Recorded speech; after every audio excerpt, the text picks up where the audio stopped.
궁금해하시는 분들이 많으셨을 것 같은데. 그렇죠. 예. 아, 어디서 뭘 하고 계셨습니까? 원래 돈 많이 벌면 이제 사라지지 않습니까?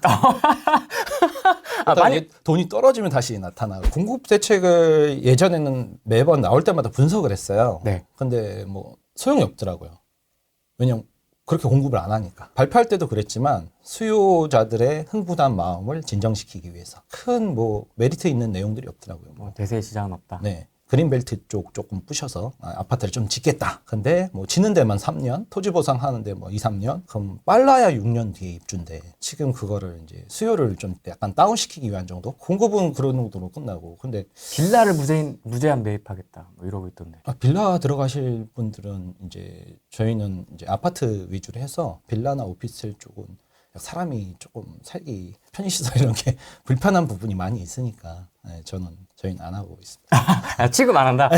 빌라 오피스텔은 하도 많이 당해서 샀다가 다 손해보고 팔아갖고 저는 안 합니다. 이제. 하도 뒤어서.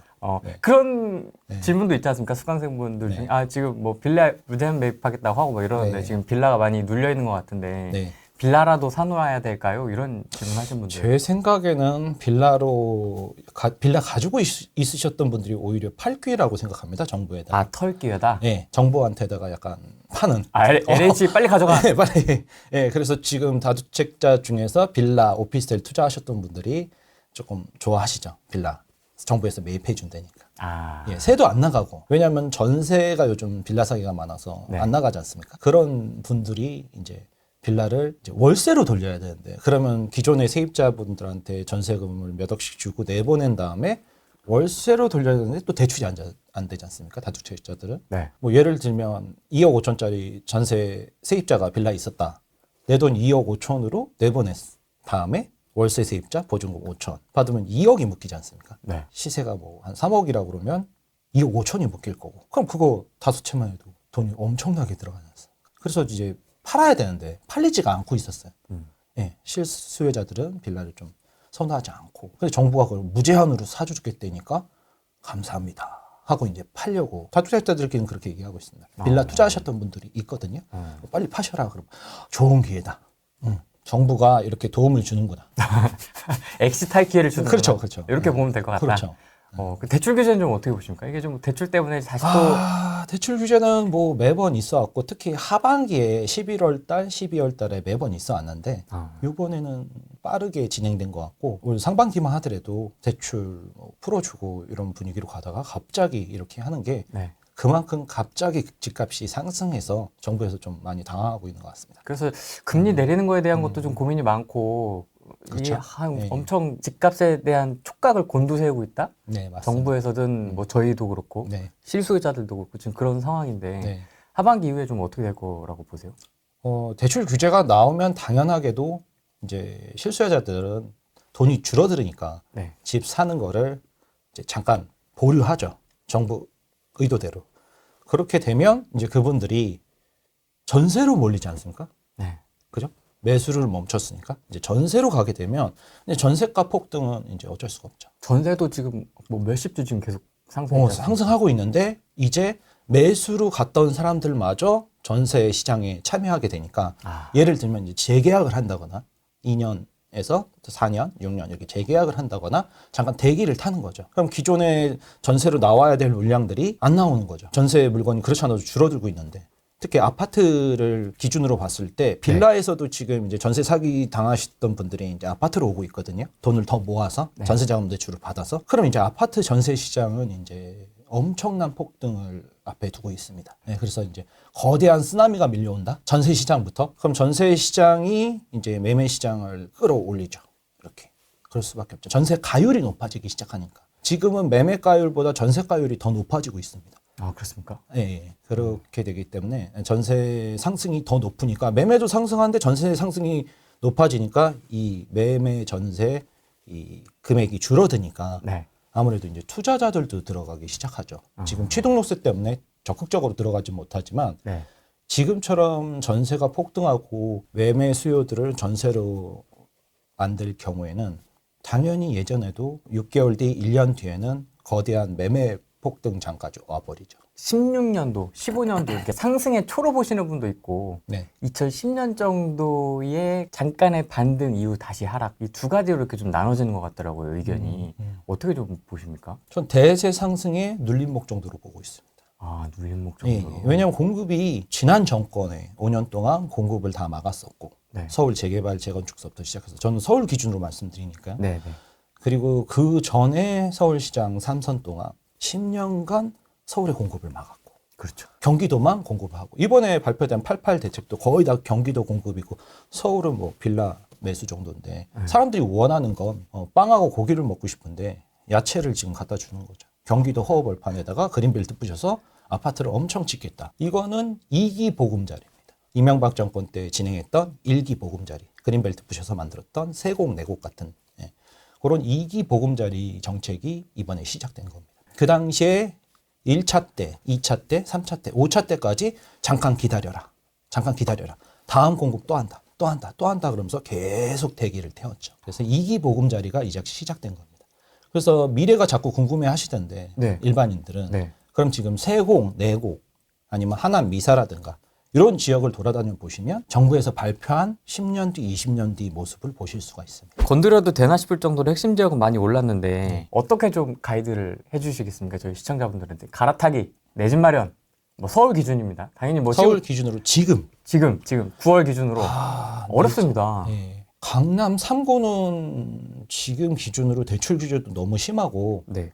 지금 정고점을 다 거의 90% 이상의 단지들이 정고점을 돌파한 상황이라서 네. 이제 1층이나 2층 저층 물건들밖에 없거든요. 그래서 지금 강남 3구는 조금 자중을 하셔라. 다중이라. 예, 너무 많이 올랐습니다. 뭐 잠시를 27억 주고 국민평균 기준으로 사야 되는 상황이 돼버렸으니까 그럴 거면 이제 도곡이나 이런 쪽으로 아니 평수를 좀 줄여서라도 도곡이나 서초를 들어가는 상황이 돼버려갖고 그거는 이제 너무 약간 가속도가 붙은 상황 같고 핵심지 바로 옆에는 아직 조금 덜 오른 지역들이 많이 있거든요. 그런 쪽은 이제 자금이 부족하신 분들은 아직 그 정고점 돌파 전이니까 가능하시지 않을까 그렇게 생각을 하고 실수요자들은 무조건 지금 사야 됩니다. 사야 됩니까? 어쩔 수가 없습니다. 너무 많이 올랐는데요. 성동구도 올랐고 마용성도 올랐고 제가 가고 싶은 데는 다 올랐는데요. 어쩌죠? 그래도 강남보다는 덜 올랐습니다.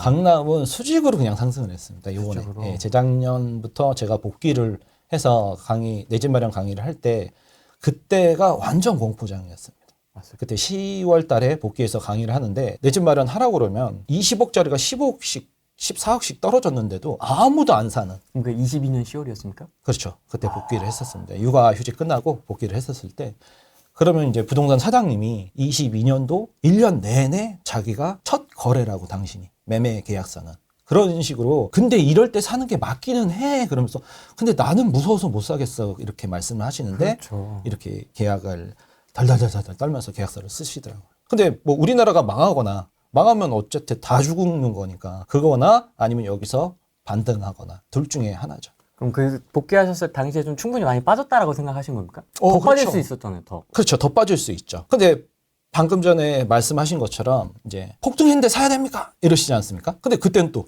이렇게 폭락하는데 더 빠지는데 사도 됩니까? 이러지 않습니까?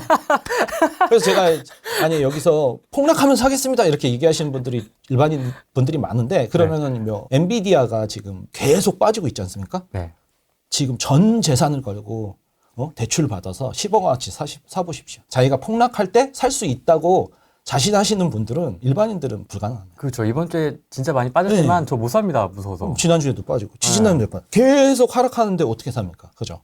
그럼 폭등해도 못 사고 폭락해도 못 사고 지금 같은 보합장도 못 사고 그럼 언제 사냐고 언제. 하락장에 갈아타는 게 뭐 꼬마아파트 책에도 썼지만 네. 하락장 때 갈아타는 게 가장 좋죠. 그러네요. 왜냐하면 자기 5억짜리 아파트를 10% 싸게 20% 싸게라도 팔고 그러니까 예를 들면 20% 싸게 하면 4억에 파는 거죠. 1억 손해보고 그리고 강남에 20억짜리를 15억에 예를 들면 상급지를 그렇게 하면은 자기가 더 큰 물건으로 갈아타는 그런 상황에서는 당연히 하락장이 유리하죠. 근데 하락장에서는 일반인들은 못한다. 그러니 오르든 떨어지든 보합이든 그냥 본인 좋은 시절에 살아. 맞벌이하는 지금. 그래서 40, 50대 분들은 대기업 부장급 정도 되시면 현금이 10억 넘게 있으세요. 그래도 못 사시는 게 맞벌이시고 그러면 10억이 뭡니까? 20억 현금 들고 계신 분들도 전세 사시는데 그분들한테 내 집 마련을 하라고 이렇게 반포라도 추천해드리면 한다는 다 하시는 소리가 그거예요. 이제 퇴직이 10년도 안 남았다. 제 친구들도 다 부장급이라서 제가 학력고사 세대거든요. 네. 5학년. 그래서 불안해서 못 사는 거예요. 내가 소득이 끊기면 대출 이자를 뭘로 내요? 그럼 현금으로 살아. 그래서 현금도 들고 있어야 된다. 이게 불안함이 더 커지죠. 돈은 많아질수록 불안함이 더 커지죠. 그럼 20, 30대들은 돈이 없어서 못 사고 40, 50대들은 자기 퇴직이 얼마나 안 남아서 불안해서 못 사고 그럼 언제 사냐고 언제. 아니 근데 10억, 20억 있으면 뭔 걱정인가 싶겠는데 안 사네요? 안 사죠. 왜냐하면은 앞으로 이게 더 떨어지면 그러니까 10억이 지금 20억 있으시면 엔비디아를 한번 사보시라니까 지금 계속 하락하고 있지 않습니까? 그 상황에서 계약을 하는 겁니다. 전 재산을 다 밀어넣고 그리고 대출 50% 60% 받아와서 또 밀어넣고 20억이면 뭐 자기 돈 현금 10억에다 대출 10억에다 20억을 밀어넣고 살 수 있냔 말이죠. 그럼 폭등장에도 못 사고 폭락장에도 못 사고 언제 사냐고 언제. 그때도 이제 계약서를 쓸 때 수강생들이 항상 이거 하락하면 물어주세요 소콜님? 우리는 그냥 군더더기 없이 깔끔하게 질문을 던집니다. 네, 그러면 공중하자고. 대신 오르면 반만 나눠주라고. 네, 그랬더니 싫다고 그러시더라고요. 이기적이야. 방송 보고 있는 너. 요즘 열심히 안 하는 너. 그렇지 않습니까? 공증하자고. 공정하자고? 네. 그때 싫대. 네. 그래서 그 얘기를 했더니 요즘 이제 막 한 정고점을 돌파해서 뭐 10억짜리가 15억 되고 20억짜리가 25억, 30억 되니까 이제 사면은 이제 먹을 게 없지 않냐? 그죠? 뭐 집을 먹냐? 그죠?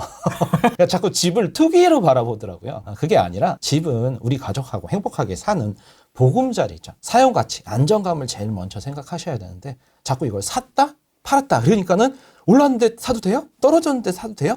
그러면서 이걸 자꾸 주식으로, 코인으로 보시더라고요. 그렇죠. 거의 주식화가 돼버렸죠. 지금 이게 톡방이 활성화되고. 그래서 저는 이제 학력고사 세대 5학년이라서 그게 좀 이해가 잘 안 돼요. 그러니까 예를 들면 내가 점수가 되는 한 공부 열심히 해서 제일 좋은 대학을 가지 않습니까? 그리고 제일 좋은 회사를 들어가지 않습니까? 최선을 다해서. 네. 그리고 사귀던 사람 중에서 제일 좋은 사람하고 결혼하지 않습니까? 근데 집은 희한하게 자기가 이렇게 아는 범위 내에서 영역 본능으로 선택을 해버린단 말이죠. 아니면 이렇게 완전히 투기로 집을 사서 팔아서 이득을 먹자. 이렇게 생각하더라고요. 그게 제일 잘못된 부분이죠.